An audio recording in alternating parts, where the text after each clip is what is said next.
시청자 여러분 안녕하십니까? BOA 뉴스투데이 시작합니다. 미국의 군사 관련 시설 등을 정찰한 중국인 간첩이 최근 한국과 필리핀에서 연이어 체포된 가운데 미국 정부는 이를 미국인의 안전을 위협하는 행위로 규정했습니다. 이번 문제를 심각하게 여긴다면서 외교의 초점을 미국의 안전에 맞출 것이라고 강조했습니다. 함재하 기자가 보도합니다. 남중국해 문제로 중국과 분쟁을 벌이고 있는 필리핀 정부는 지난 20일 군 기지 등을 정찰해온 중국인 덩 위안층을 간첩 혐의로 체포했습니다. 덩 위안층은 필리핀 군사기지와 발전소 등 중요 인프라를 정찰하고 관련 자료를 중국 정부에 넘긴 혐의를 받고 있는데 그가 방문한 곳 중에는 필리핀이 미군에 개방한 시설도 포함돼 논란이 일었습니다. 또 지난해 6월 한국에선 중국인 3명이 부산 해군 작전사령부에 입항한 미국 항공모함을 무인기로 불법 촬영하다가 적발되기도 했습니다. 이처럼 최근 중국인이 해외 미군 시설 등을 상대로 정찰 활동을 벌이는 사례가 자주 적발되고 있는 상황에서 미국 국무부는 이 같은 중국의 스파이 행위를 미국에 대한 위협으로 규정하며 우려 입장을 밝혔습니다. 국무부 대변인은 28일 중국인 간첩의 필리핀과 한국의 미군 관련 시설 정탐 사건에 대한 BOE의 논평 요청에 우리는 미국인과 제복을 입은 용감한 미군 장병의 안전과 안보 문제를 심각하게 여긴다고 말했습니다. 이어 마르코 루비오 국무장관이 언급했듯이 우리의 임무는 미국의 외교 정책이 미국의 이익을 증진하도록 하는 데 중점을 두는 것이라면서 이는 미국인을 더 안전하고 강하며 번영하게 만드는 모든 활동으로 명확하게 정의된다고 강조했습니다. 그러면서 트럼프 대통령 아래 국무부의 최우선 순위는 미국 국민의 안전과 힘, 번영이라고 거듭 확인했습니다. 미국 등을 상대로 정찰 활동을 벌이다 체포되는 중국인 사례는 최근 계속 이어지고 있습니다. 지난달에는 미국령 괌에 중국 국적자 7명이 불법 입국하려다 체포됐는데 일각에선 이들이 미국 미사일 방어청의 신형 레이더 성능 시험을 정탐하려 했다는 지적이 나왔습니다. 또 최근엔 중국 정부의 지원을 받는 해커가 미국 재무부를 해킹해 일부 문서에 접근하는 일도 있었습니다. 미국은 이 같은 중국의 행동이 영내에서 자국의 영향력을 확대하려는 시도로 보고 있습니다. 앞서 미국 공화당 소속의 릭 스콧 상원의원은 중국인의 미국 항공모함 촬영 사건과 관련한 BOE의 질의에 공산주의 중국 정부의 행동에 대한 이야기가 있을 때마다 우리는 이를 심각하게 받아들이고 이를 막기 위해 할 수 있는 모든 것을 해야 한다고 말했습니다. 반면 중국 정부는 이 같은 서방의 주장을 일축하고 있습니다. 마오닝 중국 외교부 대변인은 지난달 31일 자국 해커의 재무부 공격 의혹과 관련해 중국을 겨냥한 정치적 목적의 허위 정보 유포를 중단하라고 반박했습니다. BOE 뉴스 함지아입니다. 도널드 트럼프 미국 대통령이 북한의 완전한 비핵화를 추구할 것이라고 백악관이 밝혔습니다. 브라이언 휴스 백악관 국가안보회의 NSC 대변인은 28일 BOA의 관련 논평 요청에 트럼프 대통령은 1기 때와 마찬가지로 2기에도 북한의 완전한 비핵화를 추구할 것이라고 답했습니다. 이어 트럼프 대통령은 김정은 북한 국무위원장과 좋은 관계를 유지해왔으며 트럼프 대통령의 강인함과 외교적 능력이 어우러져 사상 최초로 미북 정상 간 완전한 비핵화 약속을 이끌어냈다고 강조했습니다. 트럼프 대통령은 앞서 지난 23일 팍스뉴스와의 인터뷰에서도 김 위원장과의 친분을 강조하면서 그와 다시 접촉할 것이라고 밝힌 바 있습니다. 도널드 트럼프 미국 대통령이 27일 이스라엘의 미사일 방공 체계인 아이언돔을 미국에 즉시 건설하도록 하는 내용의 미국의 아이언돔 행정명령에 서명했습니다. 백악관이 이날 공개한 해당 행정명령에 따르면 트럼프 대통령은 탄도, 극초음속 순항 미사일 및 기타 첨단 공대공 공격 위협은 미국이 직면한 가장 치명적인 위협으로 남아있다고 지적했습니다. 이어 힘을 통한 평화 달성을 위해 차세대 미사일 방공망을 배치하고 유지함으로써 국민과 국가의 공동 방어를 제공하는 것이 미국의 정책이라고 밝혔습니다. 또한 트럼프 대통령은 핏 헤그세스 미국 국방부 장관에게 전진 배치된 미군과 동맹국의 영토, 병력, 또 국민에 대한 전구 미사일 방어 개선 방안과 동맹국 및 파트너에 대한 미국의 미사일 방어 역량 제공 확대를 가속화할 것을 지시했습니다. 트럼프 대통령이 이번 행정명령에 서명함에 따라 헤그세스 국방부 장관은 60일 이내에 차세대 미사일 방공망에 대한 설계와 능력 기반 요건, 이행 계획 등을 담은 제안서를 대통령에게 제출해야 합니다. 미국 정부가 북한 해킹 조직 라자루스가 탈취한 가상자산의 주인을 찾기 위한 공고 절차를 최근 마쳤습니다. 미국 연방법원 전자기록 시스템에 따르면 북한 라자루스가 탈취한 267만 달러 이상의 비트코인과 테더에 대한 몰수 소송을 제기한 워싱턴 DC 연방검찰은 지난 28일 제출한 문건에서 비트코인에 대한 소유권 공고 개시 사실을 확인했습니다. 해당 공고문은 지난달 13일부터 이달 23일까지 미국 정부 공고문 웹사이트에 게시됐으며 미국 법원은 몰수 판결을 내리기 전 원고가 해당 자산에 대한 소유권 확인 절차를 거치도록 하고 있습니다. 다만 이번 공고문의 라자루스 그룹 등의 청구서 제출 여부는 알려지지 않았습니다. 앞서 미 연방검찰은 지난해 10월 북한 라자루스 그룹이 암호화폐 거래소에서 탈취한 자금 2건에 대해 몰수 소송을 제기한 바 있습니다. 이들 자금은 지난 2023년 라자루스 그룹이 인터넷 암호화폐 도박 사이트인 스테이크닷컴에서 탈취한 4,100만 달러 상당의 가상자산과 2022년 11월 암호화폐 거래소인 데리빗을 해킹해 탈취한 2,800만 달러 중 일부입니다. 미국 상원에서 북한을 비롯해 중국, 러시아, 이란 등 적성국을 겨냥한 법안이 잇따라 발의됐습니다. 미국의 통신망과 군사기지에 대한 보호를 강화하기 위한 취지인데 전문가들은 북한 등의 잠재적 위협에 미리 대응하기 위한 조치라고 평가했습니다. 이조은 기자가 보도합니다. 미국 상원 상무위원회 소속의 데피셔 공화당 의원이 27일 발의한 외국 적대 세력 통신 투명성 법안입니다. 이 법안은 민주당의 제키 로젠, 벤 레이 루한 의원과 공화당의 존 코닌 의원이 초당적으로 공동 발의했으며 미국 통신망을 적성국들의 위협으로부터 보호하는 것을 목표로 하고 있습니다. 법안은 특히 연방통신위원회 FCC가 허가한 기업 중 중국, 러시아, 이란, 북한 등 적대국이 직간접적으로 소유한 기업의 목록을 공개하도록 의무화하는 내용을 담고 있습니다. 현재 FCC는 국가안보에 위협이 되는 기업의 라이선스 발급을 금지하고 있지만 적대국과 연계된 기업 공개 의무는 포함되지 않아 추가적인 감시 필요성이 제기되었습니다. 앞서 지난 23일에는 북한, 중국, 러시아, 이란 등 적성국이 미국 군사시설 주변의 부동산을 매입하지 못하도록 제한하는 내용의 법안도 상원에 발의됐습니다. 테드 크루즈, 릭 스컷, 테드 버드 의원을 포함한 7명의 공화당 상원 의원들은 해당 법안에서 적대국들이 군사시설 주변 부동산을 매입해 정보 수집 등 안보 위협을 초래할 가능성을 우려했습니다. 이 법안은 특히 중국 정부와 연계된 개인 및 기업들이 미국 내 부동산 소유를 확대하고 있는 데 대해 의회 내에서 우려가 지속되는 상황에서 발의됐습니다.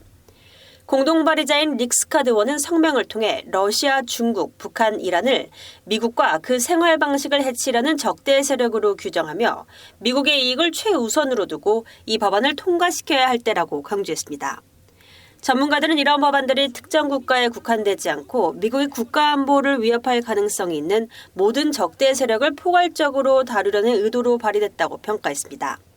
I think they're broader than just China. I think they're intended to cover a variety of countries. We know that China has, for example, hacked American communication systems, but North Korea's done hacking like that as well.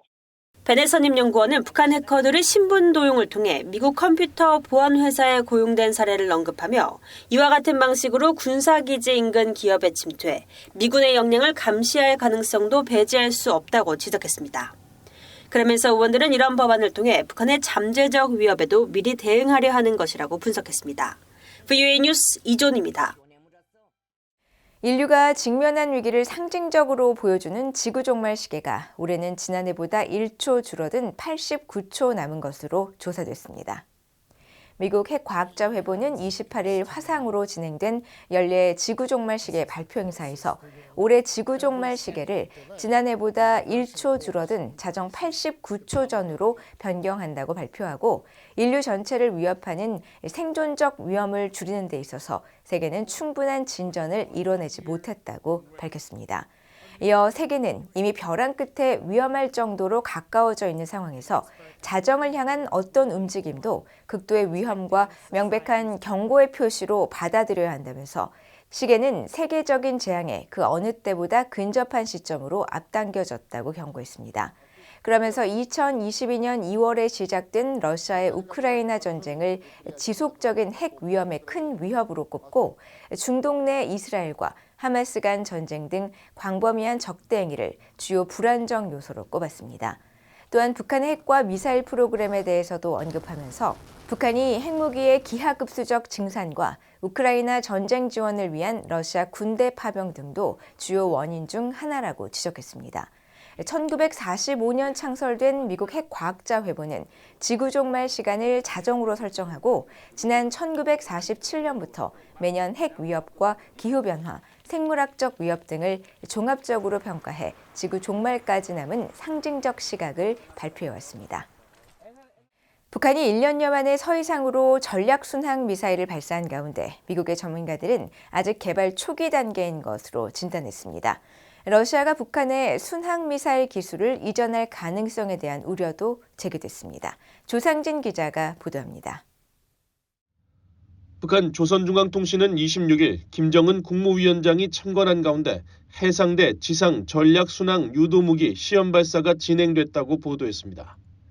발사된 전략순항 미사일은 2시간 5분가량 1,500km의 비행 구간을 타원과 팔자형 궤도를 따라 비행해 표적을 명중 타격했는데 북한이 지난해 1월 2차례 발사했던 잠수함 발사 순항 미사일 불화살의 개량형이라는 평가가 나옵니다. 로버트 피터스 헤리티지 재단 핵억제 및 미사일 방어 연구원은 27일 BOA에 비행 시간이 짧고 수중 발사형 미사일을 지상에서 발사한 점을 근거로 아직 기술력이 초기 단계인 것으로 평가했습니다. I think this indicates that it's still a relatively early technology, given the relatively short flight time and the fact that it's supposed to be an underwater launched cruise missile, and the fact that they launched it from the surface of the ground.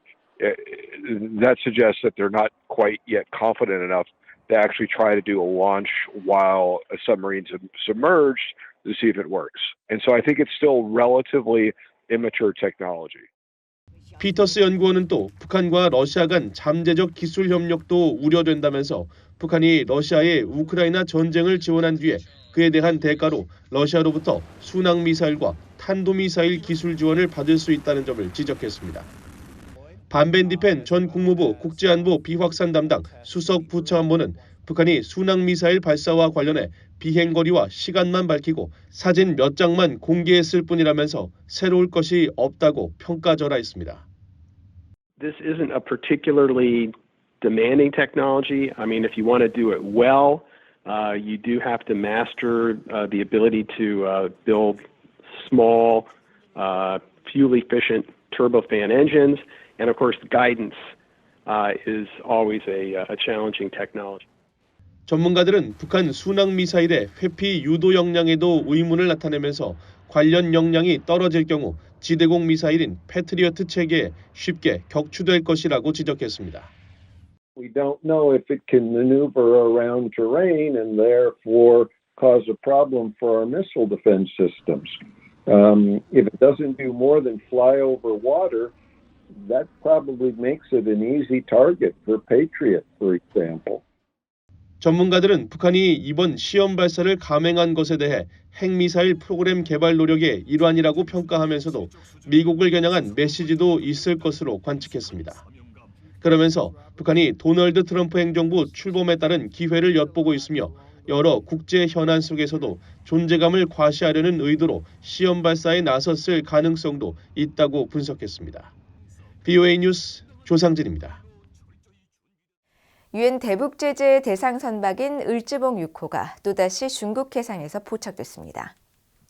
선박 추적 시스템 마린 트래픽에 따르면 을지봉 6호는 현지 시간 26일 새벽 3시 30분경 중국 산둥반도 수다오항에서 남쪽으로 약 20km 떨어진 해상에서 위치 신호를 잠깐 드러낸 뒤 사라졌습니다. 앞서 유엔 안보리는 지난 2017년 북한산 석탄을 불법으로 운송한 혐의 등으로 을지봉 6호 등 북한 선박을 제재한 바 있으며 이에 따라 을지봉 6호는 중국을 비롯한 다른 나라로의 운항이 불가능하지만 이날은 북한 남포에서 약 300km 떨어진 해상에서 발견된 겁니다. 을지봉 6호는 지난 2017년 북한에서 러시아 훌룸스크항으로 북한산 석탄을 운반한 전력이 있으며 이후 이 석탄이 러시아산으로 둔갑해 제3국 선박에 실려 한국에 반입되면서 적지 않은 논란을 일으켰었습니다. 앞서 BOA는 을지봉 6호와 함께 러시아로 북한산 석탄을 옮겼던 룽라 2호도 최근 중국 근해에서 위치 신호를 노출했다고 보도한 바 있습니다.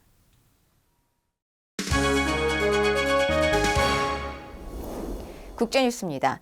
도널드 트럼프 미국 대통령이 27일 나렌드라 모디 인도 총리와 전화통화를 갖고 무역 등 양국 현안을 논의했습니다.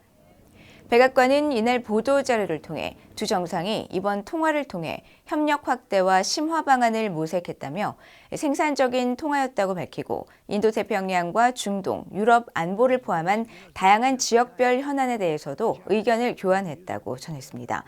트럼프 대통령은 또 인도가 미국산 보안 장비 조달을 늘리고 양자 간 공정한 무역 관계를 향해 나아가는 것이 중요하다는 점도 강조했습니다. 아울러 모디 총리의 워싱턴 방문 계획에 대해서도 논의했으며 양국 간 우정과 전략적 유대 강화를 다짐했다고 백악관이 설명했습니다.